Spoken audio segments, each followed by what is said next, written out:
लाडक्या बहिणींना नमस्कार. सध्या आपण बघतो की खूप साऱ्या लाडक्या बहिणी या लाडक्या बहिणीच्या हप्त्यापासून वंचित आहे. यामागचं मुख्य कारण म्हणजे ई-के-वाय-सी. आपण बघतो की 31 डिसेंबर 2025 ही ई-के-वाय-सीसाठी शेवट तारीख दिली होती. परंतु तेव्हापासून काय झालं की विविध अशा अटी लावण्यात आल्या आणि या हळूहळू अटी लावल्या गेल्या आणि महिला या गाळल्या गेल्या. तर ही खरी परिस्थिती म्हणजे नेमकं काय, की लाडक्या बहिणींना पैसे द्यायचे आहे किंवा ई-के-वाय-सीद्वारे यांना हप्ते बंद करायचे आहे, असा हा सरकारचा नियोजन चालू आहे. तर नक्की यामागील कारण म्हणजे नेमकं काय? तर आता आपण बघू, जेव्हा इलेक्शन होतं सुरुवातीला, तर सरकारने सरसकट सगळ्यांना, ज्या लाडक्या बहिणी आहेत, यांना कोणतीही अट न लावता सरसकट यांना हप्ते सुरू केले होते. तर 7-8 महिने हे हप्ते सुरळीत चालले. त्यानंतर सरकार देखील निवडून आलं, म्हणजे एक हाती त्यांची सत्ता आली आणि त्यानंतर यांनी सुरू केली ई-के-वाय-सी. आता जी ही ई-के-वाय-सी सुरू केली, तर ई-के-वाय-सी सुरू करण्याचं नेमकं कारण काय, की जे लोक फ्रॉड असतात किंवा खूप सारे बघितले आपण, की काही असे पुरुष आहेत की ते महिलांच्या नावाने देखील हप्ते घेतले गेले असे न्यूजवाल्यांनी दाखवलं, पण प्रत्यक्षात कुणाला बघायला मिळालं नाही. आणि काही असे आहेत की जे गव्हर्नमेंट सर्वंट आहे किंवा गव्हर्नमेंट सर्वंट घरातील आहे, त्यांनी देखील खूप साऱ्या जणांनी हप्ते घेतलेले आहे. ही एक रिॲलिटी आहे. तर या कारणावरून सरकारने काय केलं की ई-के-वाय-सी सुरू केली. आता जी ई-के-वाय-सी सुरू केली, तर हे एक योग्य आहे. पण याच्यामध्ये काय झालं की ई-के-वाय-सी सुरू केली, तर या ई-के-वाय-सी सुरू केल्यामुळे खूप सारा जे वेबसाईटवर लोडिंग होता, हा एकदम लोड आला. म्हणजे आता जे सिटीमध्ये राहतात त्यांचं ठीक आहे बाबा, 9, 10, 11 वाजेपर्यंत कॅफे चालू असतात, महिला सुशिक्षित असतात, त्या हँडल करू शकतात.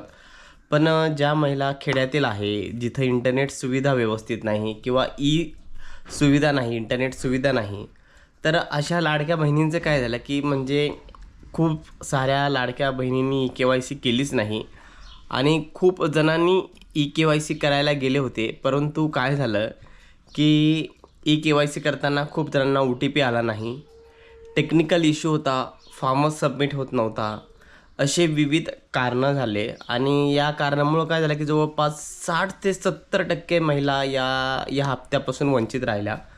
तर थोड्या दिवसांनी काय झालं की महिलांचे उठाव झाले, वेगवेगळे मोर्चे झाले, वेगवेगळ्या तक्रारी जाऊ लागल्या.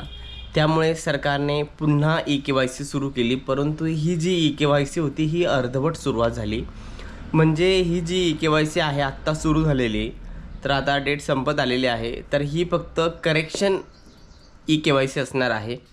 म्हणजे ज्या लाडक्या बहिणीने मागे फॉर्म भरले होते, पण त्यांचा फॉर्म चुकला होता, जसे की हो नाही किंवा नाहीच्या जागी हो झालं होतं, तर ज्या ज्या महिलांचं करेक्शन फॉर्म होतं त्यांच्यासाठीच हा ऑप्शन आलेला आहे. पण अजून अशा प्रचंड महिला आहेत की 31 डिसेंबर 2025 पूर्वी त्यांनी ई-के-वाय-सी केलेली नव्हती किंवा त्यांचा फॉर्म सबमिट झालेला नव्हता, त्यांना ओ-टी-पीच आलेला नव्हता. असे विविध प्रॉब्लेममुळे काय झालं की त्यांच्या ई-के-वाय-सी फॉर्म सबमिटच झालेला नाही. तर अशा लाडक्या बहिणींना ही संधी नसणार आहे. तर हा सरकारचा भेदभाव आहे का काय आहे, हा खूप जणांच्या मनात संभ्रम आहे. तर यामागील कारण एकच आहे की सरकारला हळूहळू आता काय करायचं आहे की लाडक्या बहिणी गाळायच्या आहे. कारण की आता ते इलेक्शन झालेलं आहे, सगळे इलेक्शन संपलेले आहे, त्यांचे सगळ्याकडे सीट निवडून आलेले आहे. त्यामुळे त्यांना आता लाडक्या बहिणीची आठवण सध्या नाही. तर लाडक्या बहिणीची आठवण कधी येईल त्यांना पुन्हा? आता पुढच्या इलेक्शनला, लोकसभेच्या, विधानसभेच्या यावेळेस काय होईल की त्यांना पुन्हा लाडक्या बहिणी आठवतील. आता त्यांना हळूहळू लाडक्या बहिणीचा विसर पडला आहे. आता जी ही करेक्शन ई-के-वाय-सी आहे, तर हा देखील हेतू त्यांचा सुरू करण्याचा नव्हताच. परंतु खूप साऱ्या लाडक्या बहिणींनी उठाव केले, मोर्चे केले, ॲप्लिकेशन पाठवले, रस्ता रोको आंदोलन केले. यामुळे काय झालं की सरकारला दडपण आलं आणि त्यांना वाटलं की नाही गड्या, आता काहीतरी करायला पाहिजे. पण त्यांनी ई-के-वाय-सी सुरू केली. पूर्ण केली का? नाही, अर्धवटच केली. पण आता काय केलं की आता ज्या लाडक्या बहिणींना करेक्शन फॉर्म झाला, त्या महिला शांत झाल्या. का? कारण की त्यांना पैसे मिळणार आहे. पण ज्या लाडक्या बहिणींनी फॉर्म सबमिट केलेला नव्हता किंवा कोणत्याही कारणामुळं असो त्यांचा फॉर्म सबमिट झालेला नव्हता, आता या लाडक्या बहिणींसाठी लढणारं कोणी नाही. आता जर लाडक्या बहिणीने तुम्हाला विनंती करतो की खूप साऱ्या अजून अशा लाडक्या बहिणी आहेत की ज्यांचे हप्ते बंद झालेले आहेत, त्या पूर्णपणे प्राप्त आहे.